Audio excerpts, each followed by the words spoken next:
मित्रों, आज प्रकाश के परावर्तन के बारे में बात करने वाले हैं, जो प्राचीन से टॉपिक है एनसीईआरटी में। प्रकाश का परावर्तन क्या होता है या किसे कहते हैं, पहले हम इसको अपने दैनिक जीवन में इस बात को समझेंगे कि प्रकाश का परावर्तन क्या होता है। प्रकाश का परावर्तन एक प्रकार का ऐसा क्रिया, एक प्रकार का ऐसा गुण है जो, जैसे कि जब प्रकाश किरणें किसी भी माध्यम में से चलकर और किसी तल से टकराती है और टकराकर पुनः जिस माध्यम से आती है उसी माध्यम में वापस चली जाए, उस क्रिया को हम प्रकाश का परावर्तन कहते हैं। हम ये भी कह सकते हैं कि यदि कोई वस्तु हमको दिखाई दे रही है, इसका मतलब ये है कि प्रकाश किरणें इस वस्तु पर आती हैं और इस वस्तु पर आकर टकराकर हमारे नेत्र तक पहुंचती है, जिससे यह वस्तु हमको स्पष्ट दिखाई देता है। इस क्रिया को भी हम प्रकाश का परावर्तन कहते हैं। और परावर्तन के कारण ही कोई भी वस्तु हमको स्पष्ट रूप से दिखाई देती है। परावर्तन का गुण हम अनेक दैनिक जीवन में अनेक प्रयोग के रूप में देखते हैं, जैसे कि गाड़ी है, तो गाड़ी में जो भी दर्पण लगा होता है साइड में, जिससे हमको कोई वस्तु पीछे देखना होता है, तो प्रकाश किरणें या प्रतिबिंब उस वस्तु से टकरा करके हमारे नेत्र तक पहुंचती है। प्रकाश के परावर्तन के बारे में हमने बताया कि दैनिक जीवन में कोई भी वस्तु दिखाई देती है हमको, इसका मतलब यह है कि प्रकाश किरणें उस वस्तु पे पड़ती हैं और पड़ते ही हमारे नेत्रों तक पहुंचती है और चारों तरफ फैल जाती है, टकराकर वापस, जिससे हमको वस्तु दिखाई देती है। जैसे कि हम बात करें कि यह मार्कर है, यह डस्टर ही मान लेते हैं, डस्टर इसको मान लेते हैं, और इस पर प्रकाश किरण पड़ रही है, तो सूर्य की किरणें जब इस पर पड़ेंगी तो पड़ते ही प्रकाश किरणें टकराकर और वापस जाएंगी। तो वापस जाएंगी तो जिसको जिसको दिखाई देगा सामने, इसका मतलब कि प्रकाश किरण टकराकर और उसके पास यह प्रकाश किरण जा रही है, जिसके कारण यह डस्टर या कोई भी वस्तु दिखाई देता है। इसका मतलब यह है कि कोई भी वस्तु हमको दिखाई देता है या देती है, इसका कारण यह है कि प्रकाश किरण उसे पढ़कर और प्रकाश किरण टकराकर हमारे नेत्र तक पहुंच रही है। इस क्रिया को हम प्रकाश का परावर्तन कहते हैं, रिफ्लेक्शन ऑफ लाइट। जैसे इसका एक छोटा सा परिभाषा होगा, जब प्रकाश एक समान माध्यम से चलकर दूसरे माध्यम के तल से टकराता है और टकराकर प्रकाश का कुछ अथवा संपूर्ण भाग प्रथम माध्यम में वापस चला जाता है, तो उस क्रिया को प्रकाश का अपवर्तन करते हैं। प्रकाश के अपवर्तन का कुछ नियम है, इस नियम को थोड़ा समझ लें कि प्रकाश किरण अगर यहाँ पे आती है इस तरह से, तो इस तरह से आती है, तो अगर तल जो है समतल है, तो प्रकाश किरण आएगी और इस तरह से आती है और इधर वापस चली जाती है। तो विचार करने पर पता चला इस पे कि किसी तल पर प्रकाश किरण का टकराती है, तो वहां पे एक चीज देखा गया कि प्रकाश किरण टकरा रही है किसी तल पर, किसी समतल तल पर, तो अगर यह आ रही है इसी हिसाब से वापस चली जाती है, तो हम मानेंगे कि यहां पर हमने कोण का मापन करना था कि देखते हैं कि प्रकाश किरणें कितना झुकाव उत्पन्न कर रही है, किस तल पर प्रकाश किरण कितना झुकाव उत्पन्न कर रही है। यह देखने के लिए हमने एक समतल दर्पण लिया और यहाँ पर प्रकाश किरण डाली और देखा कि हमने प्रकाश किरण यहाँ पड़ रही है और पड़ करके फिर वापस जा रही है। इसके बीच में हमने एक तल के लंबवत एक काल्पनिक रेखा के बारे में हमने कल्पना की और उस काल्पनिक रेखा का नाम हमने दिया अभिलंब। अभिलंब हमने इसलिए लिया कि हमको यह ज्ञात करना था कि जो किरणें आ रही हैं और जो किरणें जा रही हैं, इसके बीच में कितना कोण बनता है। तो इससे हमको पता चला कि जो किरणें आ रही हैं उससे अभिलंब से कोण, जो किरणें जा रही हैं उससे अभिलंब का कोण, दोनों आपस में इक्वल हो रहा है। इसलिए हम इसको प्रकाश के अपवर्तन के नियम के रूप में, प्रकाश के परावर्तन के नियम के रूप में जानते हैं। जैसे पहला नियम होगा आपतित किरण, परावर्तित किरण आपतन बिंदु पर खींचा गया अभिलंब एक ही तल में होते हैं। ठीक। दूसरा बात, आपतन कोण और परावर्तन कोण आपस में बराबर होते हैं। Angle I equal angle R, तो हमने बताया अभी इसके बारे में।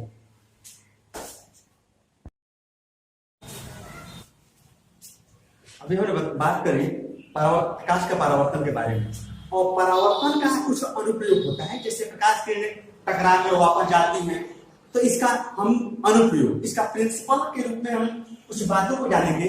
जैसे कि इसके अंतर्गत पहला बात आता है दर्पण।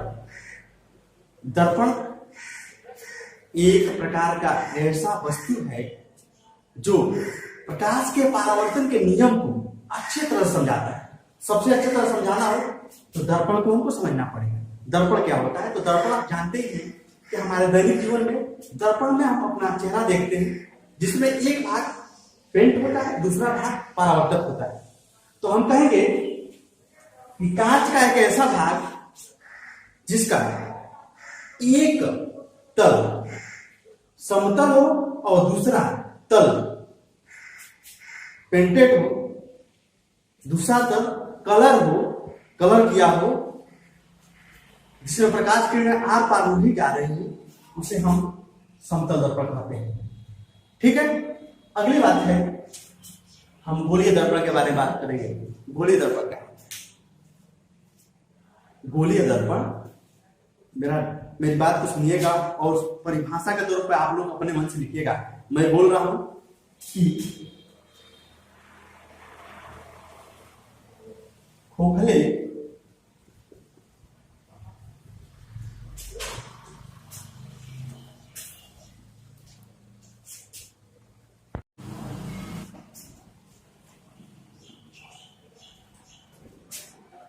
गोलीय दर्पण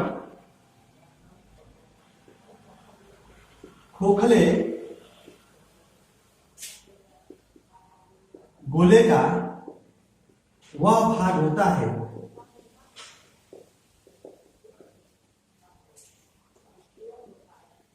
जिसका परावर्तक तल गोलीय होता है।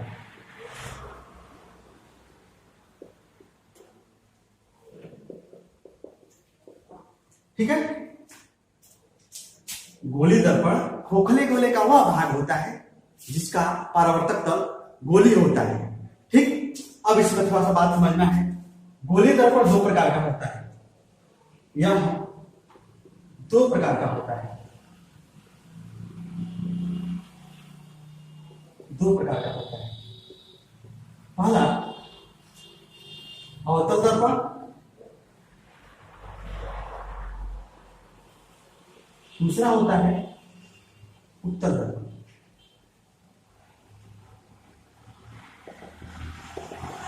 इसको बोलते हैं कॉनकेव, इसको बोलते हैं कॉन्वेक्स। कॉनकेव मिरर और कॉन्वेक्स मिरर पर ध्यान दीजिएगा। कॉनकेव मिरर की विशेषता क्या होती है? गोलीय दर्पण का थोड़ा ध्यान दीजिएगा, इसका परिभाषा थोड़ा सुन लीजिएगा। इसका परिभाषा क्या होगा, ध्यान सुनिएगा। गोलीय दर्पण, अवतल दर्पण गोलीय दर्पण का वह भाग होता है जिसका परावर्तक तल अंदर के तरफ दबा होता है। या एक बात और, दूसरा परिभाषा, अवतल दर्पण गोलीय दर्पण का वह भाग होता है जिसका परावर्तक पृष्ठ अंदर के तरफ वक्रित होता है। जैसे कि यह हो गया और इसका यह कलर किया हुआ है, यह परावर्तक पृष्ठ है। इसे हम अवतल दर्पण कहते हैं। उत्तल दर्पण, इसका परिभाषा सुन लीजिए। उत्तल दर्पण गोलीय दर्पण का वह भाग होता है जिसका परावर्तक पृष्ठ बाहर की तरफ वक्रित होता है। बाहर की तरफ अपरित होता है।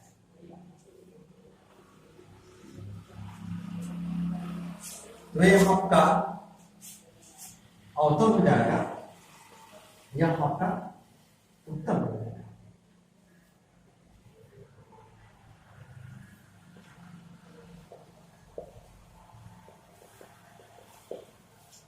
चलिए इसके बारे में थोड़ा कुछ और बात कर ले। उत्तल दर्पण, अब इसमें कुछ बातें और हो जाती हैं आगे। इसका स्क्रीनशॉट ले लीजिए आप।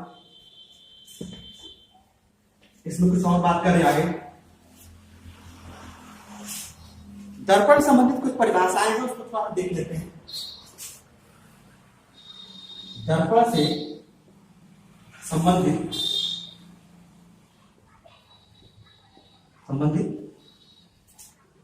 कुछ परिभाषाएं, ठीक। अब देखिए, दर्पण होगा तो हम अवतल भी लेंगे और उत्तल भी लेंगे। यह हो गया आपका उत्तल, यह आपका अवतल हो गया।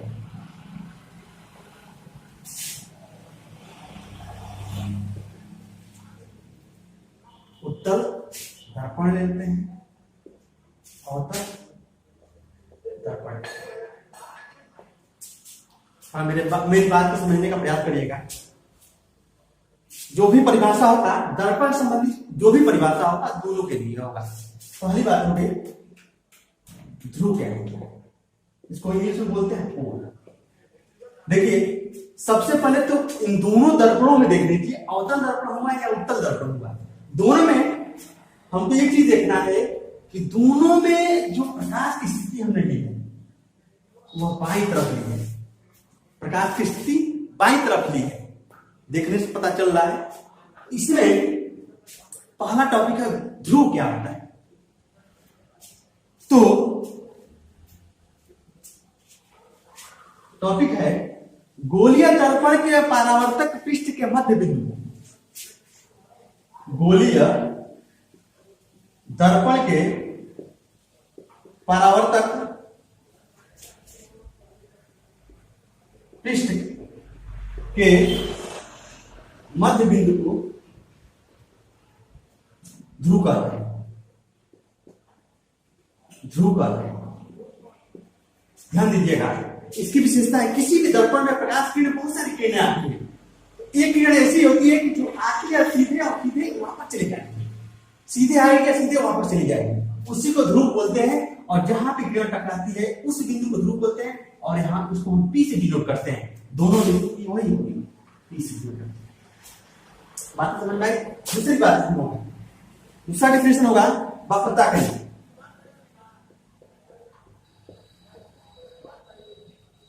वक्रता केंद्र centre of curvature, centre of curvature, centre of curvature. देखिएगा, सेंटर ऑफ कर्वेचर क्या होता है। गोलीय दर्पण के केंद्र को, गोलीय दर्पण के केंद्र को, अब यहां तो गोलीय दर्पण, अब हम एक दर्पण ले, उत्तल दर्पण ले या अवतल दर्पण, इस तरह से है दर्पण। तो यह एक गोला बनाएगा, तो गोला बनाएगा तो गोला का एक केंद्र होता है कि नहीं, जो गोले का जो केंद्र होगा उसी को हम वक्रता केंद्र कहेंगे, और इसको हम सेंटर ऑफ कर्वेचर कहते हैं। तो हम कहेंगे गोलीय दर्पण के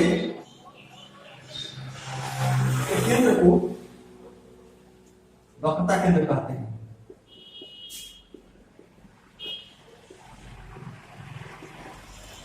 आप समझ में आ रहे?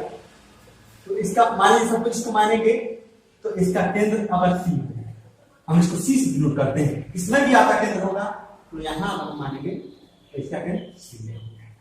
अगला है आपका डिफिनेशन, तीसरा डिफिनेशन आपका होगा वक्रता त्रिज्या।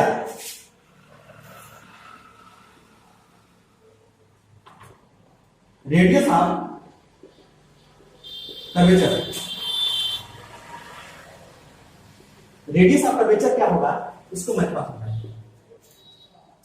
ध्रुव, और हम इस तरह कह सकते हैं, गोले के त्रिज्या को हम इस तरह भी कह सकते हैं, गोलीय दर्पण की त्रिज्या को, गोलीय दर्पण की त्रिज्या को, दर्पण की त्रिज्या को गोलीय दर्पण की त्रिज्या को वक्रता त्रिज्या कहते हैं। इसे हम आज डिनोट करते हैं, ध्यान दीजिएगा, इसे हम आज डिनोट करते हैं वक्रता त्रिज्या। यही इसके बीच की जो दूरी होगी, यह जो दूरी है आपका वक्रता त्रिज्या है, इसके जो दूरी, बीच की दूरी, मतलब ध्रुव और केंद्र के बीच की जो दूरी है उसको ही हम वक्रता त्रिज्या कहते हैं। तो हम इस तरह भी कह सकते हैं, केंद्र और ध्रुव के बीच की दूरी को ही हम वक्रता त्रिज्या कहते हैं। बात समझ में आएगी। और चौथी बात आपकी हो जाएगी क्या, मुख्य अक्ष। मुख्य अक्ष, प्रिंसिपल एक्सिस। प्रिंसिपल एक्सिस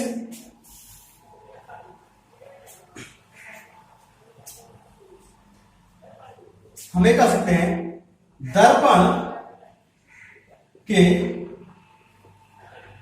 केंद्र और ध्रुव से होकर जाने वाली रेखा को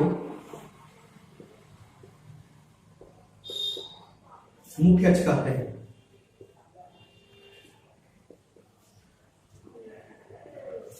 बातें समझ में आ रही है। एक ऐसी सीधी रेखा होगी जो केंद्र से होकर के ध्रुव तक जाएगी, इस तरह सीधे। यहां पे हमारा मुख्य अक्ष हो जाएगा, हम इसको मुख्य अक्ष कह देंगे, ठीक है ना। मुख्य अक्ष इसमें भी हो जाएगा। चलिए अगली बात हो जाएगी आपका मुख्य फोकस अथवा फोकस।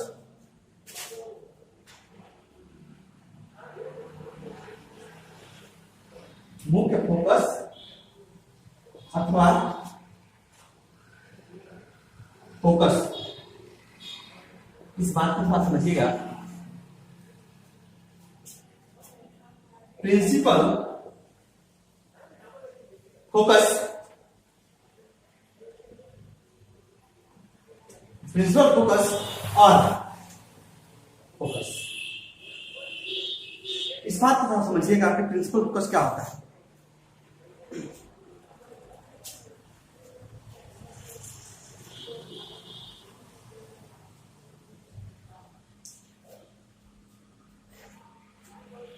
ध्यान दीजिएगा, हम कहेंगे कि मुख्य अक्ष के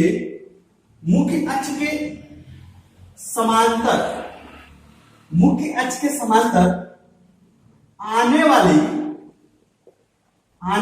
किरण दर्पण से टकराकर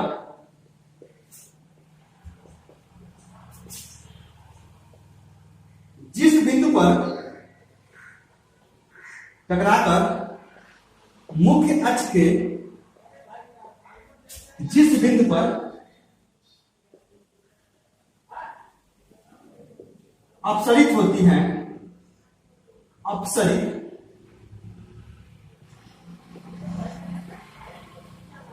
उसे मुख्य फोकस कहते हैं।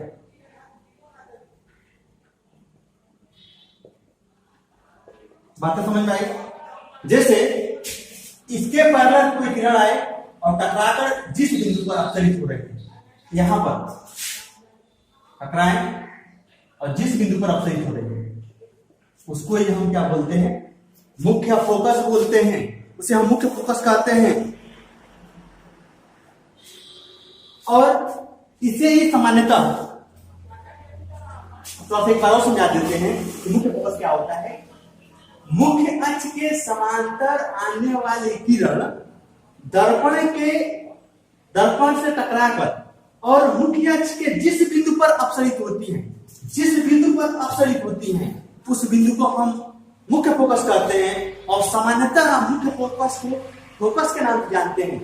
बातें समझ में आ रही है? अब थोड़ा समझ लेते हैं अगला, फोकस दूरी क्या होता है। फोकस दूरी,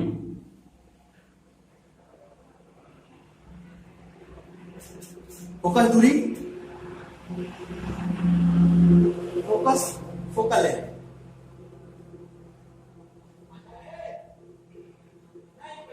लेंथ, फोकल लेंथ को थोड़ा जान लें।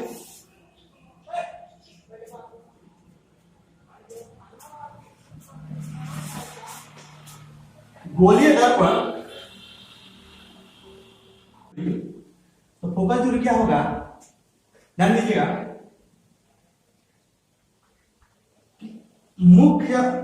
मुख्य फोकस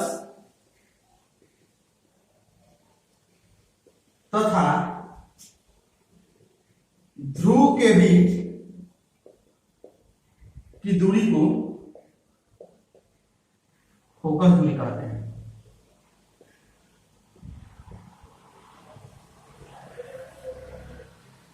चलिए कुछ बात करते हैं इसमें कि जो भी डिफिनेशन लिखवाए हम या जो भी डिफिनेशन हम बता रहे हैं उसको थोड़ा सा एक बार समझा लेते हैं आपको।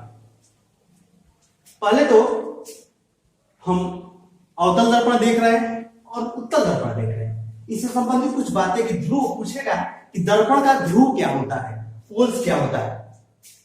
गोलीय दर्पण के परावर्तक पृष्ठ के मध्य बिंदु को ध्रुव कहते हैं। परावर्तक पृष्ठ के मध्य बिंदु, तो गोलीय दर्पण के परावर्तक पृष्ठ के मध्य बिंदु को ध्रुव कहते हैं, जिसे हम P से डिनोट करते हैं। वक्रता के गोलीय दर्पण के केंद्र को वक्रता केंद्र कहते हैं। वक्रता त्रिज्या, गोलीय दर्पण की त्रिज्या को वक्रता त्रिज्या कहते हैं। मुख्य अक्ष, दर्पण के केंद्र और ध्रुव से होकर जाने वाली रेखा को मुख्य अक्ष कहते हैं। और फोकस दूरी अथवा फोकस, मुख्य अक्ष के समांतर आने वाली किरण दर्पण से टकराकर मुख्य अक्ष के जिस बिंदु पर अपसरित होती है उसे मुख्य फोकस कहते हैं। मुख्य फोकस जिस बिंदु पर अपसरित होती है, मतलब मुख्य अक्ष के जिस बिंदु पर। फोकस दूरी, मुख्य फोकस तथा ध्रुव के बीच की दूरी को फोकस दूरी कहते हैं। इसके बीच की दूरी को फोकस दूरी कहते हैं। मुख्य फोकस और ध्रुव के बीच की दूरी को फोकस दूरी कहते हैं।